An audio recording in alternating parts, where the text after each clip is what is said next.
What is up, guys? Welcome back to welcome back, I guess it's like episode 2 of a discombobulated Breakfast with Bobby. So our goal today is to get through the eggs and getting the toast made while having our little rant. And this is kind of a fun one we're going to talk about. It's some realities to the wonderful sport of strongman, right? I'm already screwing up. That's okay, we're back. And the reality is, how do you do this full time? Or at least what the public perceives to be a full-time athlete. I think a lot of people, they envision our lives are similar to like baseball players and football players, and well, no. As you can see, as I'm cooking, in my small kitchen in my apartment, like not all of us are balling like per se Brian Shaw or Mitchell Hooper, which is fine. But the real question is, what is the realistic approach to realistically being as close to full-time as possible? And there are some consistencies. I'm not really talking about the outliers. I'm talking about what the realistic options actually are. And as much as I hate to say it, the first one is you need to have a job. You need to have something, not only a job, but you need to have something that you have the potential to come back to after you're done competing. Because like it or not, the whole point of being full-time is that competing, while may not be your only source of income or your main source of income, but being able to label yourself full-time means that a large chunk of the money you make throughout the year comes from doing relatively well at contests. And it needs to be relatively well at a certain number of them, because you're only going to have so many double-digit contest years in you. Some people don't have any. It's a very hard thing to do. So that being said, you need to have a job that allows you, or at least you can allows for the allowance for you to get good enough at the sport where you can then approach the concept and idea of using a developed social media to fund other businesses. Now, other businesses being coaching is what a lot of athletes do.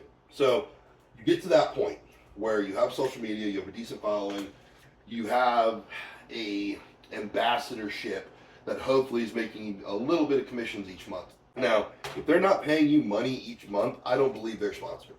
That's my personal opinion. It's going to hurt your feelings, but if they're not writing you some kind of guaranteed payment each month, then they're an ambassador. You have a code, sorry, kind of is what it is, it's my personal opinion.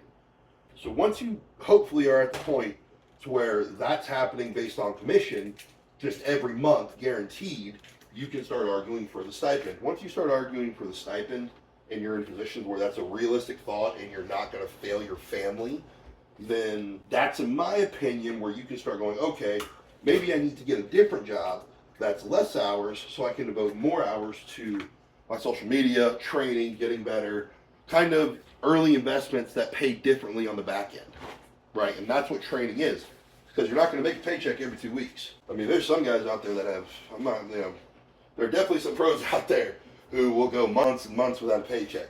Me personally, those aren't the guys I'm going to talk about, because usually they have extenuating circumstances, or the lives they're living just really aren't that great, and it's kind of a facade. So once you got to the point where you're making commission-based checks, you've negotiated a stipend, you are now able to spend a little bit of that money towards recovery, better food.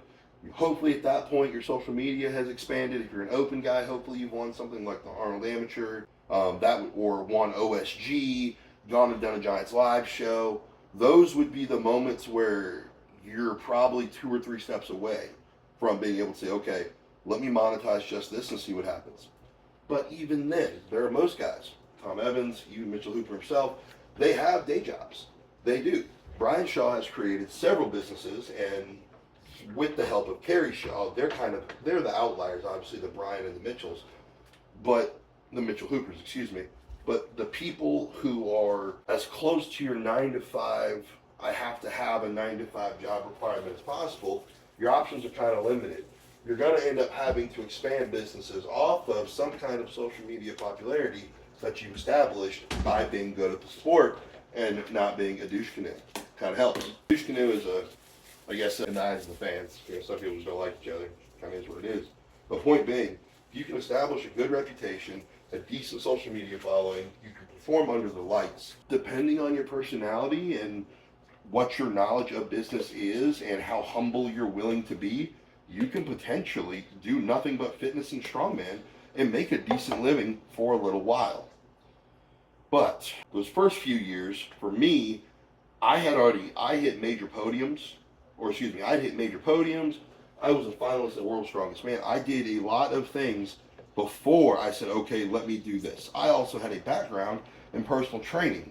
So transitioning over to a sport and coaching that sport that I'd let absorb my life with a decent developed social media meant that I could establish guaranteed monthly income as long as I just did my job. Now, that was wonderful, and then I met the right people who encouraged me, who pushed me. Somebody in particular met me early on and did not reveal to me who he was going to be in my life until later on, and he taught me how to spend my money. Now, what you have when you've kind of got this machine running is really a cool thing.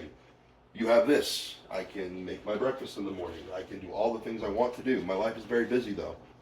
But there's going to be life after contest. And if your contest is 40% or more of your yearly income when contests are gone, God forbid, however fast that is, you're in trouble.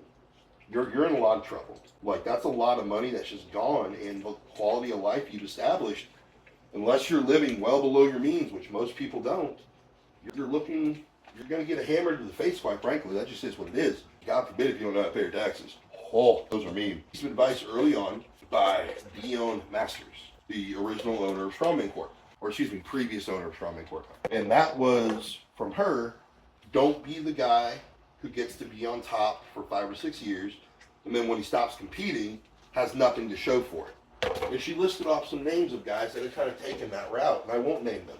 But her advice to me was make sure you invest 30% of your contest winnings, no matter how much or how little. Put something away. That's exactly what I did.